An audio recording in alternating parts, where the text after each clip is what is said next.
Every morning when you wake up, you need to say, Father, thank you for this day. Thank you that you woke me up. Thank you that you gave me air to breathe. Thank you that you surrounded me with favor. I'm grateful to be alive. I'm grateful for my family. I'm grateful for opportunities. Lord, I'm going to live this day to the full. That's putting on a fresh new attitude. We are crippled by other people's opinions.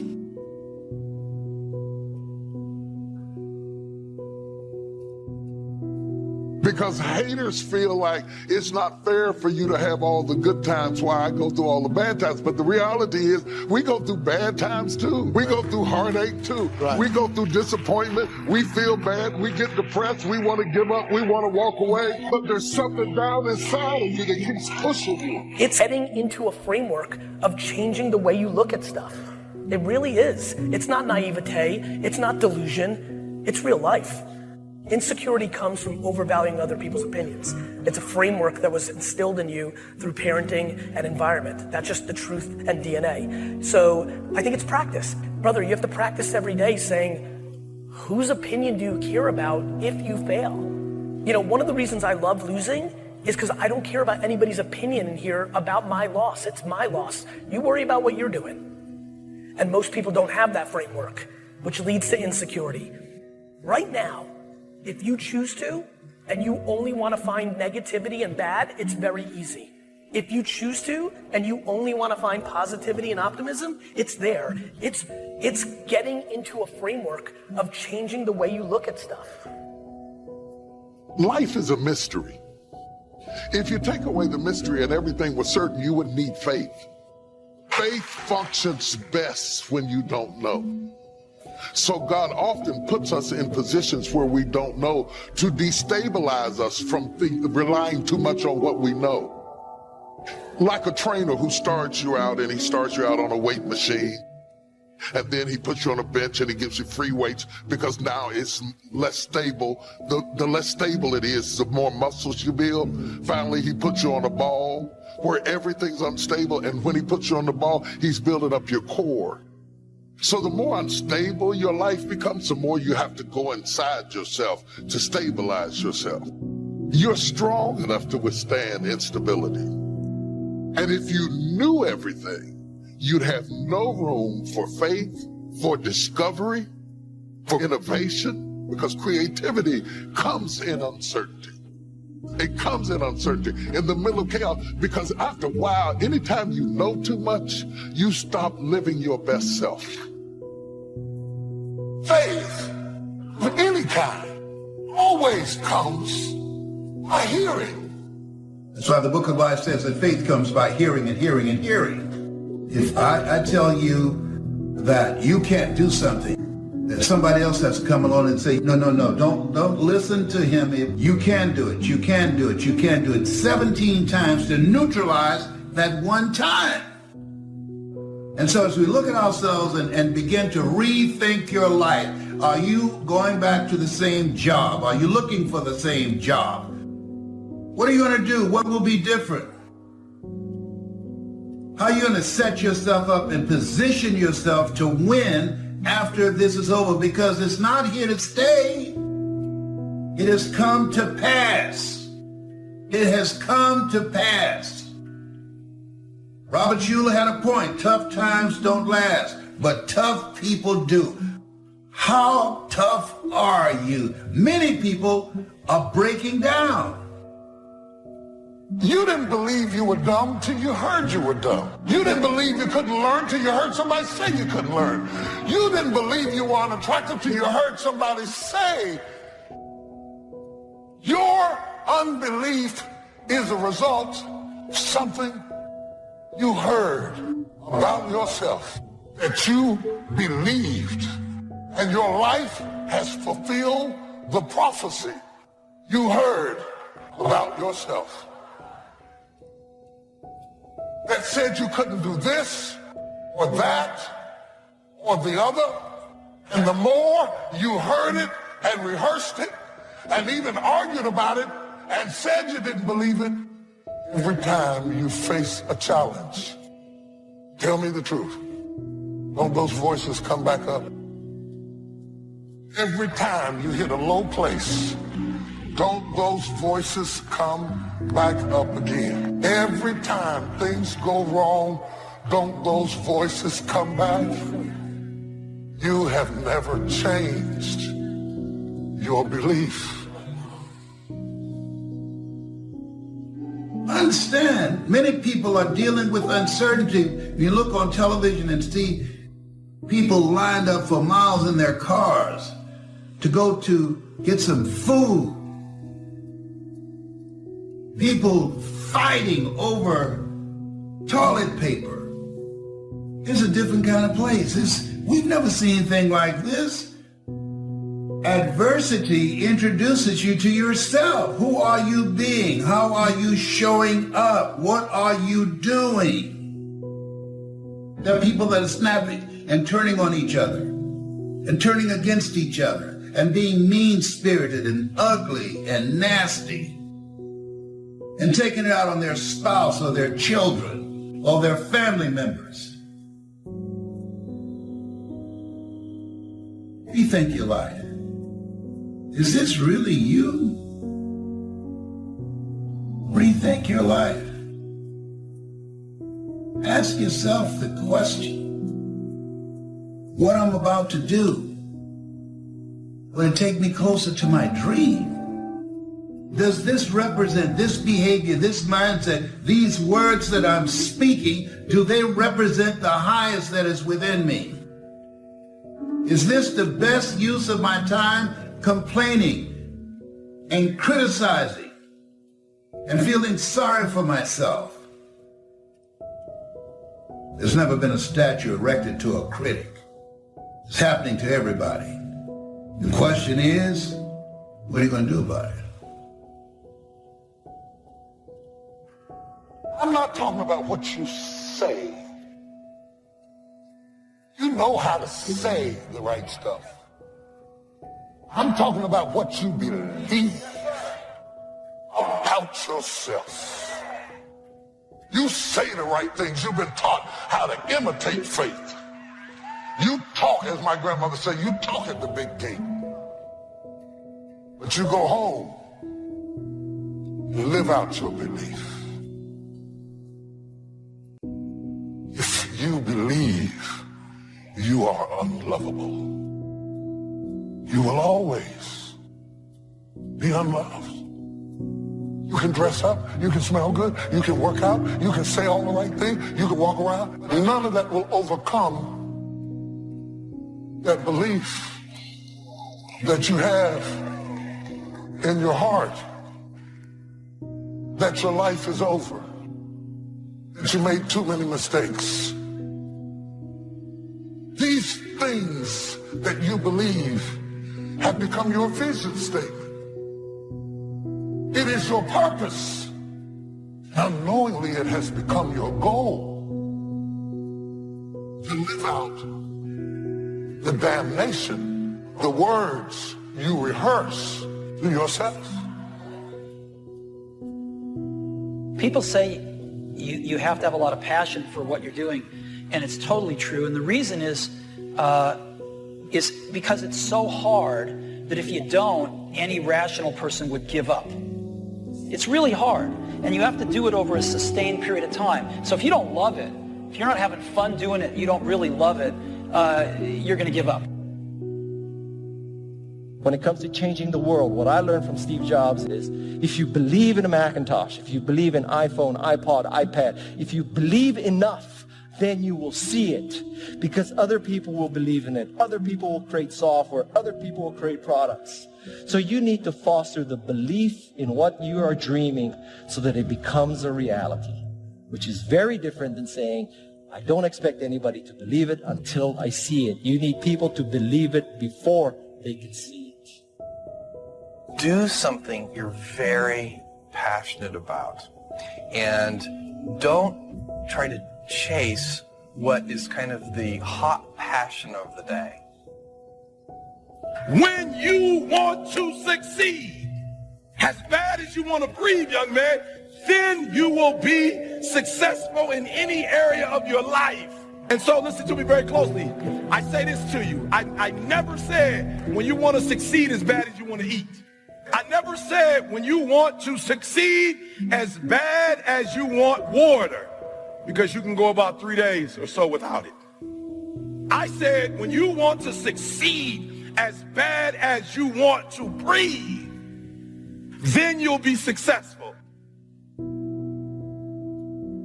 Need a little pick-me-up today? Welcome to the new Fresh Motivation app, where you'll find daily motivation, daily quotes. Listen to your favorite speeches in the background or with a black screen, so nothing interrupts your motivational moment, where you can create your personal profile, create playlists of your favorite speeches and quotes, add personal notes, and start setting goals. Fresh Motivation, the home of motivation. Get it now for free on Google Play. I truly believe that thoughts are the greatest vehicle to change power and success in the world. Everything begins with thoughts. Your words become your reality. You are where you are today in part because of what you've been saying about yourself. Words are like seeds. When you speak something out, you give life to what you're saying. If you continue to say it, eventually that can become a reality. Whether you realize it or not, you are prophesying your future. And this is great when we're saying things like, I'm blessed, I'm strong, I will accomplish my dreams, I'm coming out of debt. That's not just being positive, you are prophesying victory, prophesying success, prophesying new levels. Your life will move in the direction of your words. But too many people go around prophesying just the opposite. I never get any good breaks. I'll never get back in shape. Business is slow. I'll probably get laid off. Flu season is here. I always get it. They don't realize they are prophesying defeat. It's just like they're calling in bad breaks, mediocrity, lack. You can't talk defeat and expect to have victory. You can't talk lack, not enough, can't afford it, never get ahead, and expect to have abundance. If you have a poor mouth, you're going to have a poor life. If you don't like what you're seeing, start sowing some different seeds. So the first thing you have to do is you have to become conscious of your unconscious thoughts. You got to notice your automatic habits and behaviors. And you have to become aware of your emotions that keep you anchored to the past.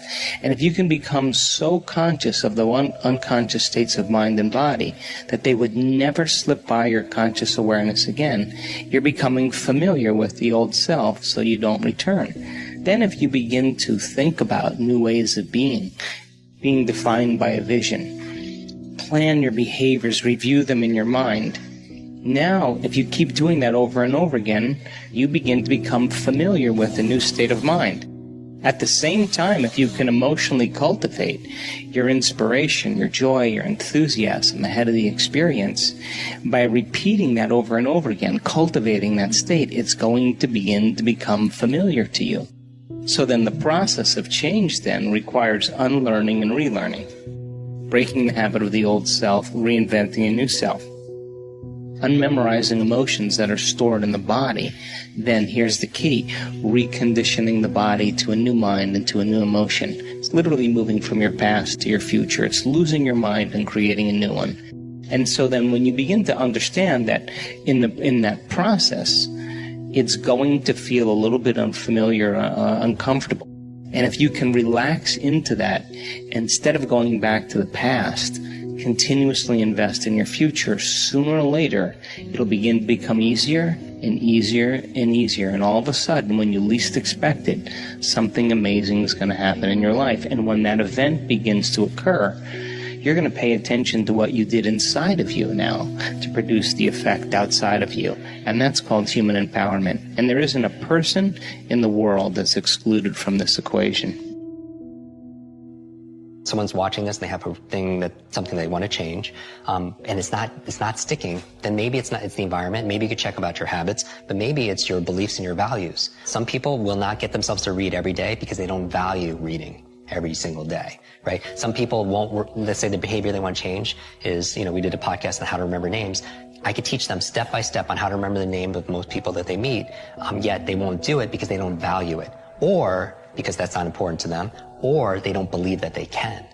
Right? Just like we talked about earlier, saying your brain is like a supercomputer, and your self-talk is a program to run. So if you tell yourself you're not good at remembering names, you will not remember the name of the next person you meet because you program your supercomputer not to. They don't have a belief that enables that. So when I say all behavior is belief-driven, if you want to do this behavior, whatever it is, journal, whatever it is, then you need a belief that allows that to happen, because that's the program that allows it. So how do you get that belief? Because you're going to feel like you're faking it.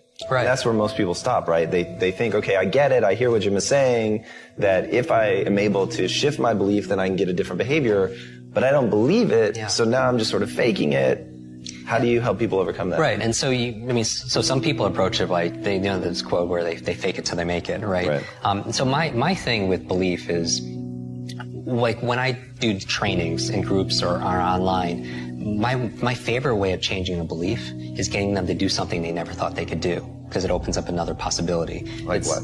So for example, in 1954, Roger Bannister, he broke the 4-minute mile, right? And so, which is amazing, right? Throughout human history, nobody could run a mile in less than 4 minutes. Now, if you look into it, how he was able to do it is he would visualize himself crossing the finish line, looking at the clock, and it says 3:59. Because he knew that success is an inside-out process. That first it had to happen in here in order for it to happen out there, right? Dr. Wayne Dyer has this famous phrase where it's not, oh, I'll believe it when I see it. It's like, I'll see it when I believe it, because it's the opposite, right? And so I always like modeling the outliers, where most people kind of dismiss them. I was like, well, what's going on there that allows this person to get this kind of result, right? And so with Roger Bannister, he saw it in here, be able to produce it outside, just like any innovator or inventor or writer or any creator, right? But what was interesting is, after that, what happened? Nobody could do it from the beginning of humanity. All of a sudden, one person does it. What happens after that? Everybody. Yeah, everyone starts doing it. And so that's the thing. Now, what happened? Was there a big change that year in, training methodology and nutrition? Or no, it was a change of belief, right? Because the belief back then was, if you ran a mile in less than 4 minutes, not only would you die, it was your heart would explode in your chest. And think about that would, and I'm a runner, right? That would keep me not just running, that wouldn't keep me from running for me, that would keep me from running, period. Right? And so my thing is that was a change of a reference. That shook up a belief. So my goal with people when it comes to learning is get themselves to do something they never thought they could do. And then it opens up another possibility. It literally opens up their nervous system for something, what else could be possible. When I grew up, we didn't have we had no money, right? I had no education because I was very learning challenged. I didn't know anybody, right? So I feel like it's not, when people that's where they'll go though. When there's a stopgap between where they are and where they want to be, they'll say, oh, I don't have the money, or I don't have the education, or I don't have the intelligence, I don't have the network, or anything else like that. And what as for all incredible success you've had and the value you've created for the world, is that it's not about resources, right? Because we know a lot of people who didn't have any resources that were able to impact the world. It's about our internal resources. And what I'm saying is optimizing our environment, optimizing our behaviors, our capabilities, our beliefs and our values, and our identity, right? At the highest level, our identity, because you can't just change your belief or your values or your behavior even if you don't believe you're that kind of person. That's why I kind of always go to the superhero mythos, because I want people to claim that identity. I call it the superhero you, that version of ourselves, that we're not waiting for Superman or Batman or Wonder Woman. It's like, you are Wonder Woman, you are Batman, you are Superman. It's just we have to commit ourselves to be able to unleashing. Just starting there and being able to reflect and observe the different voices inside of us is a great place to start your self-awareness. Because the biggest challenge is that most of us don't know what we're listening to. And most of us don't even know that there are more than one voice inside of us. Just getting over that line is a huge win. Because now at least you're trying to differentiate in what you're hearing. And that's going to help you make better decisions in the future. There are many ways to get the things that we want for ourselves in our lives. But basically, it all begins with how we choose to think. As you think, so shall you be. 7 little words that I think are perhaps the most important things that we can learn and master in our lives. This old proverb notion that I become what I think about all day long. And once you know that what you think about is what expands, you start getting real careful about what you think about. You don't allow your thoughts to be on anything that you don't want, or that you wouldn't want to have manifest or show up for you in your life. Well, let me tell you something. How many of you have things when you want to go achieve them and this part of your voice goes, oh, it's not going to happen, or forget it? How many got a voice that sometimes interrupts that good pattern? Say I. And what you want to do is train a new one. So starting when I was 17, I started doing incantations, not affirmations. Affirmation, you go, I'm happy, I'm happy, I'm happy, I'm happy, I'm happy. What's the problem? You haven't changed your what? Your what? Physiology. If you don't change your physiology, you won't get anything. So an incantation is not only you speak it, but you embody what you're saying with all the intensity you can. And you do it with enough repetitions that it sticks in your head. Like It's a Small World, now the conversation in your head is always the same and it gives you what you want. So you use your body and your voice. So 17 years ago, I started doing things. I was working for Jim Rohn, this speaker, and I was 17 years old.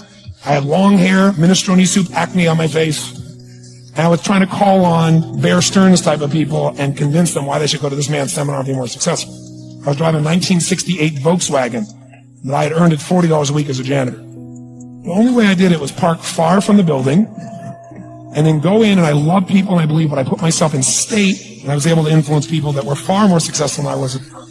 I will do something that I still do backstage and have done for 23 years because I don't hope I'm going to be in a good state. I demand it. So I do an incantation using my whole body. I'd say, I now command my subconscious mind to direct me in helping as many people as possible today to better their lives by giving me the strength, the emotion, the persuasion, the humor, the brevity, whatever it takes to show these people and get these people to change their lives now. And I would do that literally driving in my Volkswagen to a meeting in LA on the freeway for 40 minutes. People are looking at me, I'm screaming at the top of my lungs. They're going, I know he's a serial killer. I know he is. But by the time I entered that room, when two people meet, if there's rapport, the person who's most certain will always influence the other person. And I was totally certain, and they were trying to get revved up to certainty. Do you agree with this? Yes or no? I do another one because I was poor. I changed my mindset. I kept doing things, but I never got beyond it. I'd say God's wealth is circulating in my life. His wealth flows to me in avalanches of abundance. All my needs, desires, and goals are met instantaneously by infinite intelligence, for I'm one with God and God is everything. And I would imagine the abundance in my life, and I would feel so grateful. And a year later, I went from making $38,000 a year to making $1 million a year in 1 year.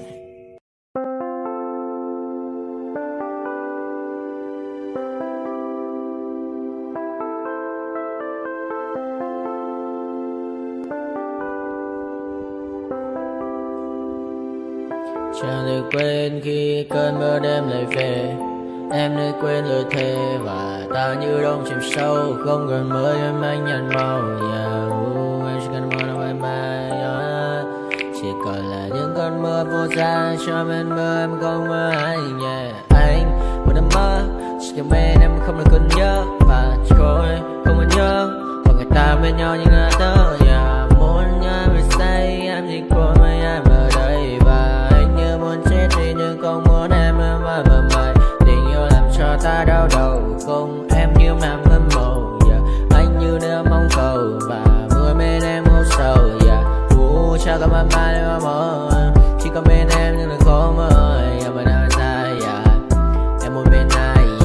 Anh không mong gì hơn. Chỉ mong em sẽ ở đây ôm anh thật gần. Anh chỉ mong đôi ta được có nhau. Mà đừng em đâu anh có em. Một đêm bên anh có em. Ta sẽ trao nhau môi hôn thật sâu. Ôm anh cứ mưa bằng ngâu. Và em chỉ nằm đâu. Anh không muốn em ở đâu đâu. Một cơn gió thứ anh không mơ cầu. Mà gặp đôi anh mà bên nhà. Anh chỉ là my friend nhà. Em quên đi bao lời hứa. Quên đi cần ngày xưa.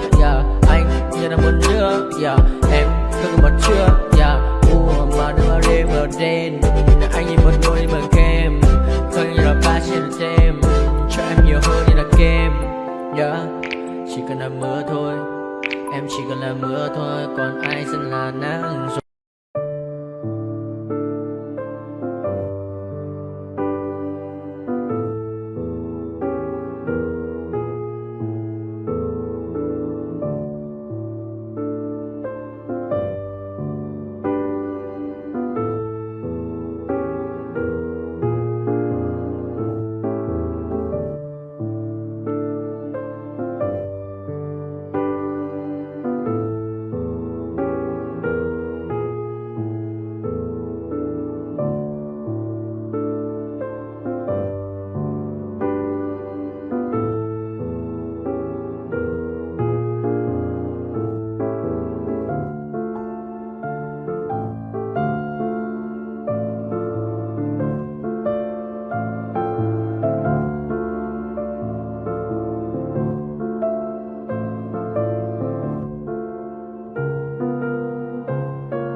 getting started. A life is a dream or a nightmare scarring. Hand me a drink cause I think I'm going all in. Get me a shrink who can catch me when I'm falling. Cover up my scars, flip the handlebars, crashing in my car, wake up in a bar. I'll be a superstar, just on my avatar. This world is so bizarre, empty out the reservoir. Yeah, I'm taking 6 shots, yeah, straight to the face. And I wanna get lost, I'm sick of this place. Don't know how to stop when I'm feeling this way. So I'm taking 6 shots till I'm feeling okay. I think I'm going crazy, don't think I'll get on safe. So I'm taking 6 shots, all straight to the face. I'm taking 6 shots, are you coming with me? I'm taking 6 shots, yeah, straight to the face. And I wanna get lost, I'm sick of this place. Don't know how to stop when I'm feeling this way. So I'm taking 6 shots till I'm feeling okay. I think I'm going crazy, don't think I'll get on safe. So I'm taking 6 shots, all straight to the face. I'm taking 6 shots, are you coming with me? Sometimes you need to let loose, grab juice, get goose, tattoos, taboos, get screwed. Loosen up, buttercup, all those hate comments will never make you feel enough. We're all adequate graduates, hearts full of calluses, but we know calculus. Damn, ain't that fabulous? Can't wait to apply all those mathematicus. But we can't get a job that pays us enough. I'm about to pop off. Fuck you, you're lost. We all know that we never really want a boss. So I'ma do what I want to, something I can't undo. Yeah, I'ma do what I want to, something I can't undo. I'm taking 6 shots, yeah, straight to the face. And I wanna get lost, I'm sick of this place. Don't know how to stop when I'm feeling this way. So I'm taking 6 shots till I'm feeling okay. I think I'm going crazy, don't think I'll get on safe. So I'm taking 6 shots, all straight to the face. I'm taking 6 shots, are you coming with me? I'm taking 6 shots, yeah, straight to the face. And I wanna get lost, I'm sick of this place. Don't know how to stop when I'm feeling this way. So I'm taking 6 shots till I'm feeling okay. I think I'm going crazy, don't think I'll get on safe. So I'm taking 6 shots, all straight to the face. I'm taking 6